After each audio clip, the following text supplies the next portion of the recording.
What's your experience now, 2 weeks in? Is there actually a fourth branch of government? There most definitely is. And this is actually really, what Vivek's saying is really goes to the heart of the problem. In order for us to be a true democracy, a functioning democracy, the government must be responsive to the people. That's literally what democracy means.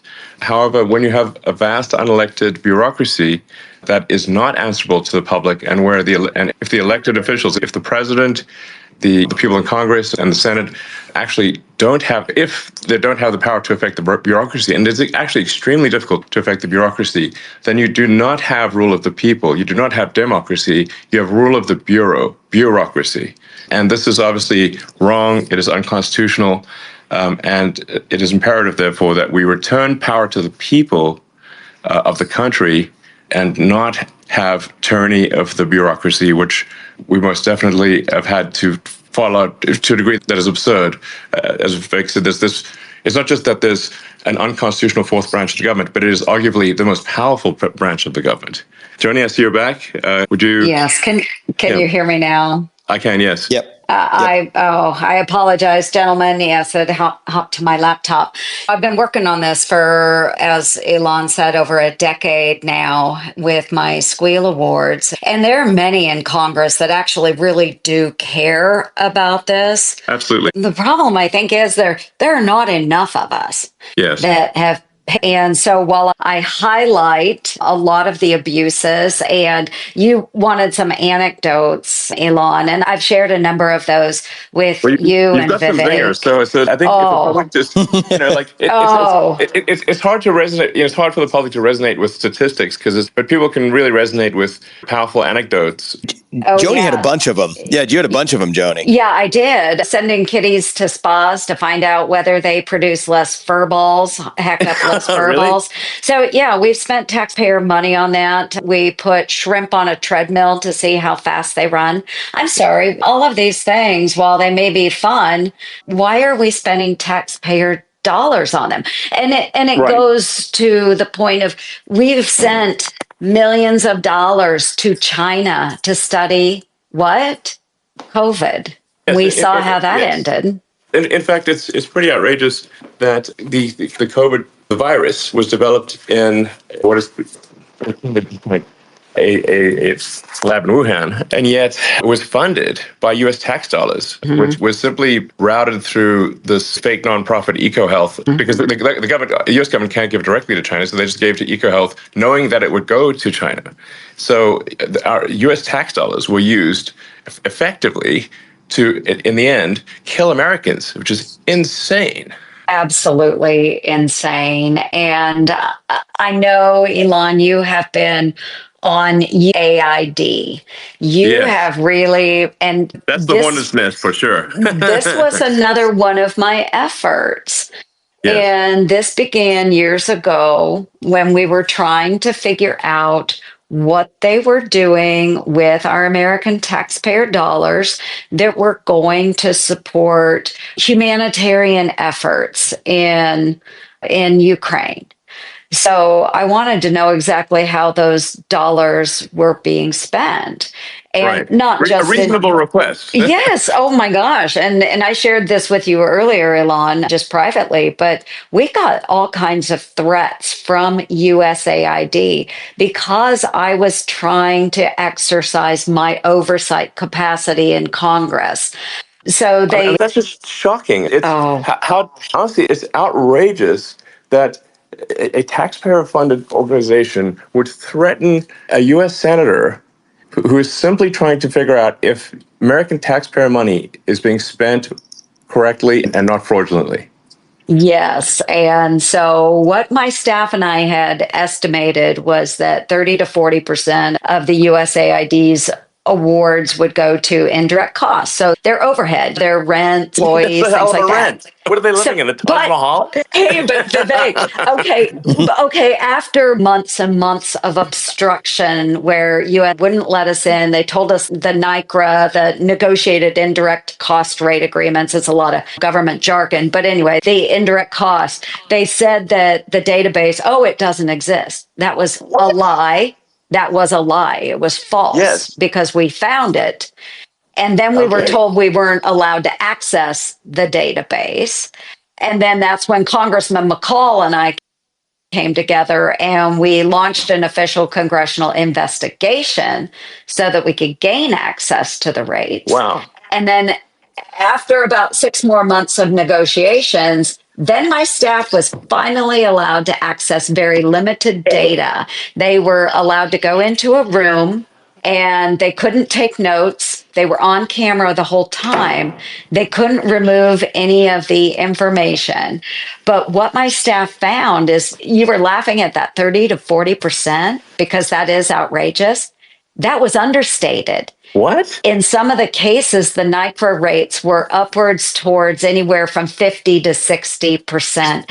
And that doesn't include the cost for subcontractors, what the subcontractors were adding on. So this is the problem with USAID. And that's why, Elon, I'm with you on this, because so much of that taxpayer money is not even going to, we love to feel good about helping starving children and name your country, but it's not going there. It's going to pay rents in Paris. Yes, exactly. It's going to support somebody's fancy dinner to 100%. Entertain whoever. Yes. Yeah. Exactly. So, to be clear, in shutting down, which we're in the process of doing, shutting down USAID, the reason for that, as opposed to simply trying to do some minor house cleaning, is that as we dug into USAID, it became apparent that what we have here is not an apple with a worm in it, but we have actually just a bowl of worms. And so at the point at which you don't merely, if you've got an apple and it's got a worm in it, maybe you can take the worm out. But if you've got actually just a bowl of worms, it's hopeless. And USAID is a bowl of worms. There is no apple. And when there is no apple, you've just got to basically get rid of the whole thing. That is why it's got to go. It's beyond repair. So, yeah. Well, there's a solution to this, which is that, let's say something's cut that the people of this country just demand needs to exist again. It can always be voted back into existence by Senator Ernst and her colleagues. And totally. The fact that isn't going to happen reveals exactly why many of these agencies, really, deletion is the only answer that's left. Yes, that's exactly right. If it turns out we really need such an organization in the future, we just create it. Problem solved.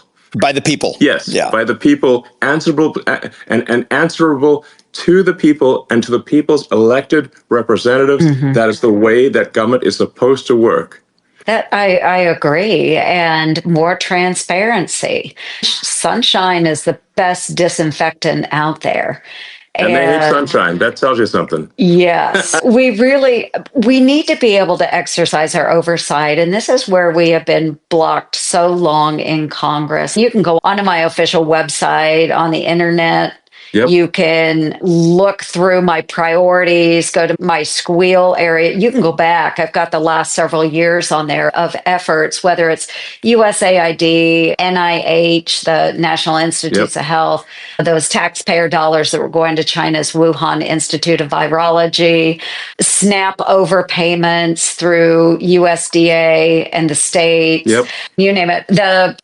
Just even my back to work report, the out of the office that we've talked so much about. Yes. And on day one, the president came in and said, hey, everybody back to work. Yeah. I don't think most Americans understand that only 6% of our federal workforce shows up to work in the office every single day. Only 6%. Yes, and absolutely. It's truly insane. In fact, and one of the most insane things I've seen was that I was speaking with hopefully our soon-to-be Attorney General Pam Bondi, and she was telling me that the U.S. engraving, I guess which used to be the U.S. Mint, which is actually a building that is an historic building, actually a beautiful building, it's here in D.C., and the windows are all broken and has turned into a homeless encampment.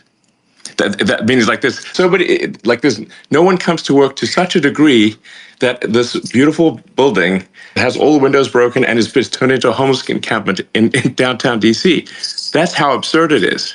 It's beyond belief. Yeah, and that's why so many of these buildings, if we could repopulate them, that would be great. And Yes. that way we can have oversight and make sure employees are doing what they're supposed to do. I'm going to hammer on USAID one more time. Absolutely. So we talk about the locality pay abuse, and that's what happens when people aren't working in the office. What they're doing in DC, and not everyone, I don't want to accuse every Sure. federal worker of being a bad actor, but I have seen so many examples of this. We had a USAID employee that was falsely using an office supply retailer's mailing address, think like Yes. Staples and places like that, using that address in Virginia to defraud the taxpayers by claiming higher Washington, D.C. locality pay, but they were actually living in another state full time. And they had the full knowledge and assistance of their supervisor in pulling off this scam. Wow. And then the IG, the USAID IG, blew off my request for an investigation. What did they give? That seems how can they do that? They can. How can they do this?